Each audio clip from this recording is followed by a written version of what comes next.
रमजान की आमद के साथ ही कराची में हर मिठाई की दुकान पर खजले और फेनी के अंबार सज गए। शहरी कहते हैं कि दूध के साथ इस सौगात का इस्तेमाल भूख की शिद्दत कम करने और दिन भर तवाना रहने में मुआविन साबित होता है।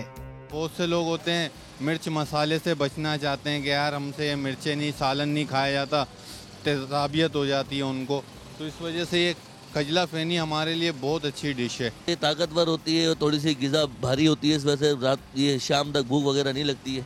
इस रिवायती सौगात की इब्तिदा दिल्ली से हुई, जो वक्त के साथ साथ बड़े सगीर के मुसलमानों की पसंदीदा खुराक बन गई।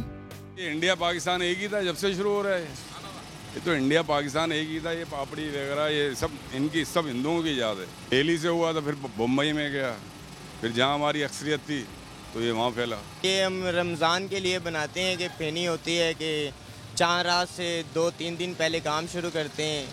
ये मैदा और घी का मसलन सौगात होती है।